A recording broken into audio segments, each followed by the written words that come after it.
Brain Scratchers, it's me, John Lorden, and I'm back, getting over this cold, feeling a little better, and I'm here with a new show format. This is a Brain Scratch update, or as I like to think about it, a mini-scratch. And basically what has happened is there's a couple of pieces of information that have come out pertaining to cases that I've already done larger episodes on, and these updates are kind of timely, so I wanted to create a show format where I could share that info with you very quickly in kind of a smaller bite-sized format, and here we are. And as you can see behind me, this mini scratch is about Kendrick Johnson, and we have some recent developments that have happened there.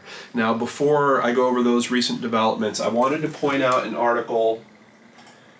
This is on inthegamemagazine.com, and this is an article primarily about the whole Kendrick Johnson experience, but kind of told from the viewpoint of the Bell family, in particular Brian Bell, and this is related to him losing his football scholarship.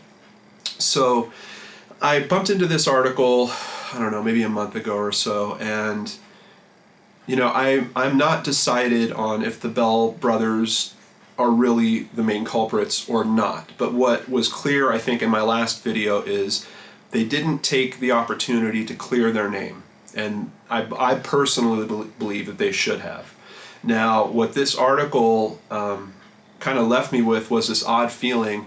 This article is written so that you feel very sympathetic towards Brian and what he has gone through, but it omitted that one piece of the story that I think is critical, and that is that the Bell family, and the Bell brothers in particular, opted out of the investigation of the death of a classmate. This article does not mention that anywhere. If it does, please tell me where, because I must have missed it. So this article, for me, has this decidedly one-sided point of view and feel to it. And I was a little upset because now they're speaking openly about the case, now that it's affected Brian's career, but they didn't want to speak openly about the case when it affected Kendrick's life. And that just kind of leaves me with a bad feeling in my gut. Maybe they have some knowledge about what happened that they're not sharing. It really strikes me as odd. Now, I've had plenty of commenters try to tell me, you know, John, no, it's perfectly normal for people not to talk to police, and people that talk to police are stupid. Well, you know, if this is the investigation of someone that is a fellow classmate and you have anything that you can do to help that investigation, or even not, to my other point, even if you just want to clear yourself, there is no other way to really do it except to participate in that investigation. And I think that's going to be clear after we hear about the recent developments that happened here. So, as always, links are in the description box below, and I will have this article there so you can read it for yourself and see if you feel the same kind of bias that I did when I came across it. This is an article from WCTV.tv, but it's reported a lot. You could probably do a search and find a very similar update, although I'm noticing some of the news articles don't seem to understand everything that has gone on around this search, but according to the Bell family attorney Bryce Ladson, yesterday at 3:30 a.m., the Bell family was awakened at their home by government agents executing search warrants in a federal grand jury investigation about the death of Kendrick Johnson, which is almost 2 years old, a case in which no one has been indicted and in which there is no evidence to implicate involvement of the Bells or any member of the Bell family. That's their lawyer talking, so of course he's going to add that last part. But the important piece of news is they are now searching the materials of this family. Apparently they've gone after both of the brothers' information. We're talking computers, cell phones, thumb drives, and at least I've confirmed the mother, including a computer that she uses for work. And I don't really have anything on the father. I haven't seen, it's kind of odd because the father does work for the FBI, and I believe that's the agency that's conducting this part of the investigation. So I would bet, if nothing else, that his work-sensitive materials, his work email account has already probably been reviewed internally. I don't think they need to notify him about that since he's an employee. What's interesting here is the computers and personal phones also contain correspondence with the Bell family lawyers, all of which is privileged under the law. The government now possesses the privileged communications of the Bells and their lawyers, including communications in their defamation suits against Ebony Magazine and its publisher and members of the Johnson family. In addition, the government now has the communications between the Bells and the lawyers representing them in a completely frivolous $100 million lawsuit filed by the Johnson family. Why would he be so scared about that communication being reviewed by the government? I'm not quite sure, because it's not like the government is then going to post that information somewhere where the trial attorney that is likely to be doing these cases is going to say, hey, you know what, I looked at this info and you were talking to your clients and it sounds like they're guilty when you said this and they said that. That's just not how these things work. Yes, it is privileged communication between an attorney and their client, but that doesn't mean that that communication cannot be reviewed by anyone in the world. That's kind of silly. So, you know, if I was a poker player, I'd say there's a bit of a tell in this statement made by the attorney that there's something that he's afraid of that they're going to review in this.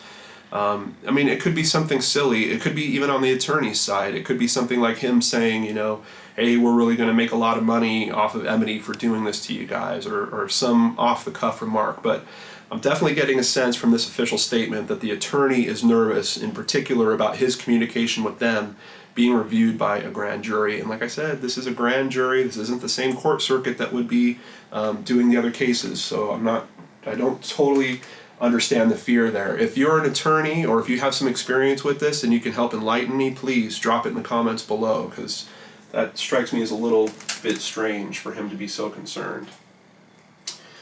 Now, outside of that, they also processed a warrant for the girlfriend of one of the Bell brothers. And if you remember on my other videos, we did hear some rumors from some students about the fact that it's possible Kendrick might have been pursuing or possibly had some type of relationship with a girlfriend of one of the Bell brothers. Well, it seems like her electronic materials are now also under review. But that's not all. This is from CNN. Federal marshals seized emails from a Georgia sheriff's office this week, more than 2 years after investigators there concluded there was no foul play when a 17-year-old was found dead inside a rolled-up gym mat. Now, worth noting, CNN is actually participating in one of the court cases on the side of Kendrick Johnson and his family.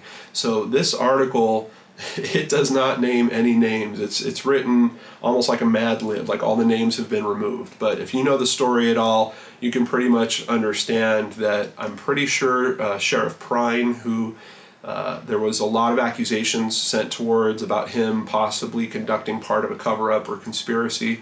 I'm pretty sure his materials are being reviewed. If you remember from my earlier videos, he's the sheriff that CNN went and tried to interview about this case, and he wound up kicking them right out of his office. He would not comment on it at all, even though it was not an ongoing investigation at that time, because they had already drawn their conclusion. Now that whole department's emails are being reviewed also. So this is a lot of movement in a pretty short time span, considering that we've been sitting and waiting for, I think, the better part of about 20 months for some activity on this case. We finally have a little bit of it. Sorry, seems like I'm not quite over the cold yet.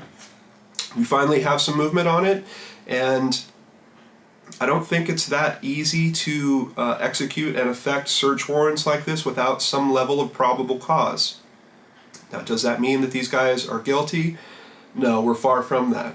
Does it mean that they might have some knowledge that they didn't help provide during the initial investigation? Quite possibly. Is it possible that they've already found some traces of communication that shows that there's some type of conspiratorial type communication happening outside of the investigation? I think we might learn that that could be the case, particularly because they've gone after the sheriff's records as well. But that is all conjecture at this point. I'm asking you guys, what do you think? And please, let's try to keep an open mind about this. I know a lot of us want justice, and for that, we feel like we could get the shortest path to the conclusion of this story. Hey, it was the Bell brothers. We're going to find it in their email, and we're going to be done with this. But we're not at that point yet. I don't even know if it's going in that direction. This does seem to be stepping towards that direction. If nothing else, The mistake that the Bell family originally made, what I'm citing as a mistake, about not participating in the initial investigation, has now been corrected forcefully.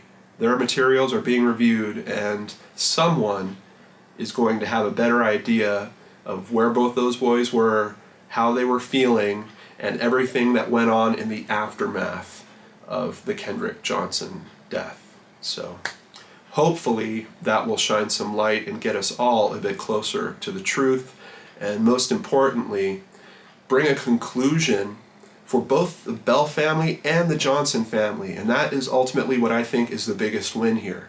And even if that means that we learn that the Bell family is completely clean and clear of this, at least we will know that for certain now, and then we could focus on the other potential stories, which there was plenty of that I saw in the police file that it looks like weren't chased down, and we can start reviewing those potential other angles on this and move closer to the truth.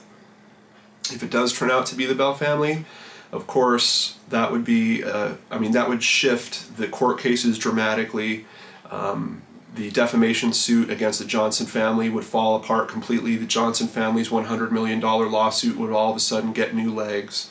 It would be a dramatic shift of a very rapid nature in this case if that does come out to be the truth. But we don't know, and quite honestly, I don't know how long we're going to have to wait to even hear about more information from what just happened, but I do feel good that it does seem to be progressing. If nothing else, this case is under review, it is being scrutinized, and now I believe people have access to the materials to truly either discount or approve the involvement of the Bell family in some type of